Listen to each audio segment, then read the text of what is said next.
Hi, I'm Jonathan Nodrick. I'm the CEO and founder of Rollout.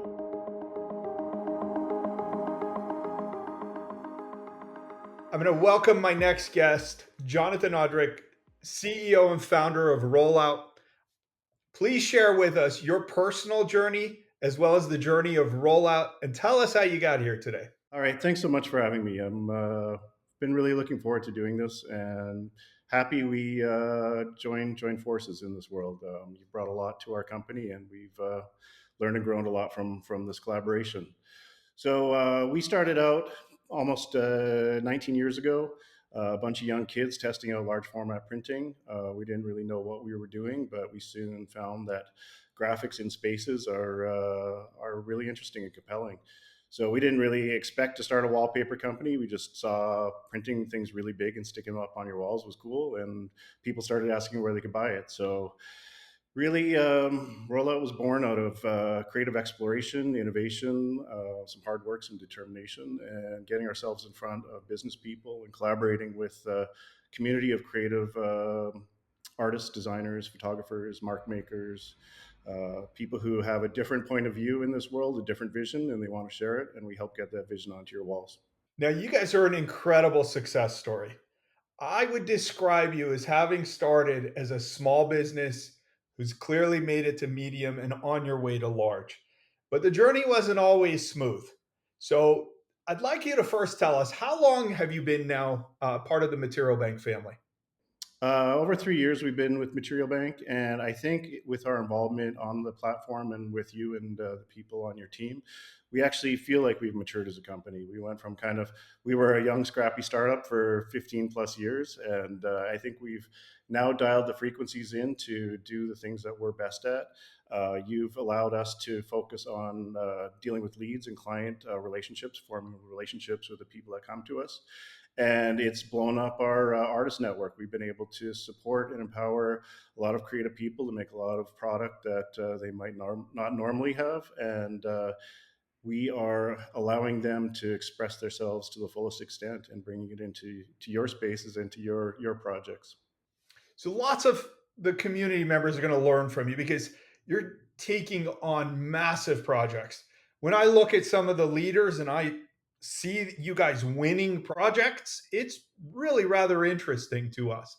And so I'd like to just touch on one small piece at a time because I think there's a lot of learning here to do. First, you guys received these leads from us. How did you handle the inordinate amount of leads that are coming to you? And what do you do after that lead has been generated and delivered to your hands?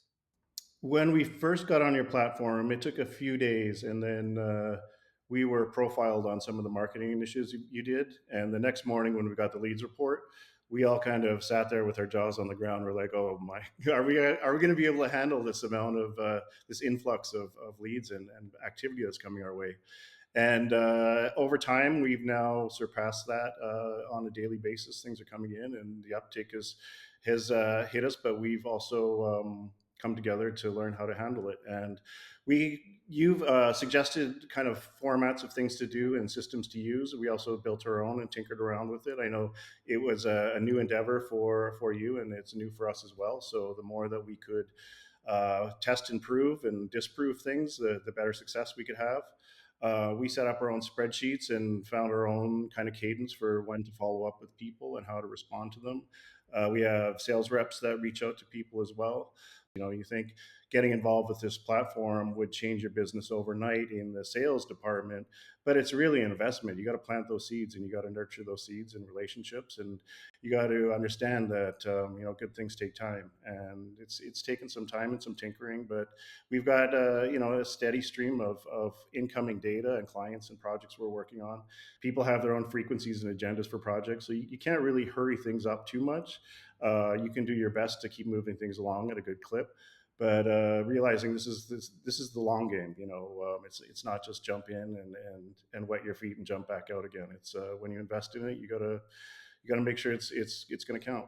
And you made these investments and you went through that cycle. How long did it take you to start to realize that that approach that you're describing, the 200 days, 100 days to a quote, 100 days to an order, how long did it take for you to start to gain revenue and to start making traction? Like 18 months to me seems like a good time frame for us to get in there and to realize that it was a little bit longer than we expected, but to then start to see things start to happen, and just realize, like you can't respond to data the day after you get it. You need enough of it to see where the trends and stuff are happening. And now, most of our business comes through Material Bank. We've dialed up the frequency here and turned off the taps in a lot of other areas because it has been such a good transition for us, and it makes us capable of doing the work that we're best at. We get to focus on what we're good at, and let you and your team handle a lot of the other pieces that make us successful. For many of the companies inside of this category, they have sales teams out there who are making sales, doing effectively the same thing that you guys are, but they're not tracking the life cycle of the project that it originated on Material Bank. Many don't utilize CRMs, many don't go to the depths that you guys do. Your team organizes these, and you're not accepting orders without knowing where the lead ultimately originated from to make those investment decisions like you're describing. Share with us how your team structures that data and why it's so important to you, because you not only know before you've accepted the order, you know all the way through, when they come back, for example, to reorder, whether they're repeat customers or not. But give us a little bit of insight into that. Sure. I think, as you've kind of alluded to, what Material Bank does is makes the invisible visible. So things that we never knew before in projects, we're able to see that now. And that changes our way of thinking about a lot of things. We used to think that the things on our Instagram account that got the most likes, that was the most popular, that was going to sell the most. But that's kind of the stuff that draws people in. It's the bold and the eye catching that draws people in. But that's not the stuff that gets sampled the most through Material Bank. We tend to find that people want just bold enough or just crazy enough, but also some constraint and curation in the work that they do. So it's really kind of flipped our perspective on what we do as far as what we're featuring, how we're featuring it, seeing what patterns go into what type of environments. Mean that when we're staging photo shoots, we consider if elements looks good in a retail environment, then we want to try to recreate that in our marketing efforts. Now we're making decisions with confidence instead of just based on your gut. And I've learned that my gut was wrong a lot of the times. You kind of go with your intuition, but when you have proof that there is something else contradictory to what you're thinking, it's really helpful to learn and grow. And yeah, we're finding it's hard to keep up with the amount of, like I told you previously, in 2 days of sampling, just last month, we sent out about as many samples as we did in a year before getting involved with the platform. So just being able to produce that many samples and send them out and have people to fulfill those orders, that's a lot of effort that goes into it.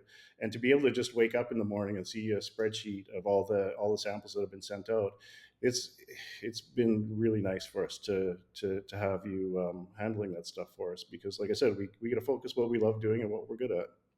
Let me just understand that stat because that was incredible. So we generated more business activity in 2 days than you had generated on your own in the prior year? And was that also that we generated more project leads than you had generated before coming onto Material Bank in a whole year on your own? There is a wider net that is cast with the samples that go out, so there's a greater volume of samples going out. The spectrum of designers and architects that you're getting us in front of and the type of projects, it's way more robust than what we had before. And yeah, you open so many doors for us, and we can't thank you enough. Our absolute pleasure. Those are incredibly kind words. I'd love to get some insight into sharing with this audience some of the big project wins that you've had. And after that, part two of that, share with us some of the repeat customers. So whether it's multi stores, multi locations, folks who came back to order more from you that originated from that first lead that Material Bank brought you. We've been doing quite a bit of work with Macy's recently. They got a hold of us for one of their specialty departments, and we're fortunate that the artwork that we made is very unique and original, and it's hard to replicate. So they keep coming back to use it. They see that it's the vision that they want to portray, and they don't want something that's kind of diluted, watered down version of it. They want the true artistic impression and experience. And yeah, they've ordered from multiple locations, so it's a big volume, big brand, high impact, and prestigious, and it's been a great customer for us. So we support local independent designers, and for a local interior designer to make this pattern for us, and then to see his work in Macy's really made it lights up his day. For these designers to see their work reinterpreted in the spaces, they can't even predict how it's going to be used or where it's going to be used, and it makes a difference in their practice and in their lives. What's interesting to me is that as you've gone through and built this, you're bringing artists from around the world. But do you want to give a little bit of insight in terms of the work that you put in for bringing some of this incredible artistry onto the walls of corporate America and the who's who of projects inside of the US? I like to use the analogy that we're similar to a record label, but for designers. We find commercial artists, photographers, painters who are all pushing the needle forward in their industry with their clientele, and we help to translate their work into stunning artwork for your walls. And so it's really this ecosystem of creativity, confidence, support, empowerment, of seeing people who are doing things differently, them realizing that there's a client that's buying the wallpaper and they have clients to answer to, and there's an end user that experiences it. So there's a lot of different stakeholders in place here, and if they need the scale of artwork changed or color changed or things placed in different areas, we're more than happy to work with the constraints that the client brings to us to produce something that works completely for their space. For parts of the community who may not know you, Jonathan, share with us some of the more recent product collections that they should come and take a look at. And obviously, they're going to come to materialbank.com, click on the brands tab, choose rollout, and take a look for this collection. What would you suggest? So one of our cornerstone artists is Robert Sangster. He's got a mural behind me as we sit here. He's a surface finisher. They used to be called faux finishers in the 80s, but he puts rust and concrete on walls, and he makes things look decayed. And he's been operating in the local Toronto industry for about 35 years now. And I've learned so much about the local industry, the restaurants, what people are looking for through his practice. And he brought over 200 samples to our studio that we photographed, everything from watercolor paintings to charcoal. It's basically an abstract impressionist painter, and he uses materials to paint with. And so we've documented all of his work, his lifetime collection, and we put it into different wallpaper patterns and murals and repeat. And it makes spaces look like no other. I'm fortunate to have one of his murals behind me that I sit and look at every day, and it brings on amazement and inspiration to me every time I look at it. Great story. Now, many brands are apprehensive about joining Material Bank. They watch from the outside, they see the activity. What would you say if someone asked you, should they join Material Bank? And they were a brand who was looking to gain access to our community of designers, architects, obviously a very significant and growing segment. Well, I can use from our experience that we find money spent with Material Bank is better than using it at trade shows. We used to spend a lot of money going and standing in front of people in trade show environments, but the quality of leads that we're getting, the type of conversations that we're having, the information we're gathering, the type of projects that come out of it, for your money's worth, we find Material is a lot more successful. It makes things easy for us. We're not as reactive anymore. We're a lot more proactive in the way that we work, and Material Bank has given us the tools we need to do that. You guys are out there moving mountains, and you make the time to help support us and make sure we're successful. And so it's a symbiotic relationship. We want you to be successful as much as we are. So I would say if you're considering signing up for Material Bank, do it. I would say it is the long game you're getting involved with. So it's not something you turn on and tap overnight. But that's business. There's flash in the pan stuff, but there's not longevity behind it. If you want a long lasting solution, you got to take the time and nurture it and let it grow and pay attention to it. It's a living ecosystem, and you got to make sure you take care of it. Jonathan, on behalf of the entire team at Material Bank, I want to thank you and your organization for supporting us. We look to many more years of success. Thank you.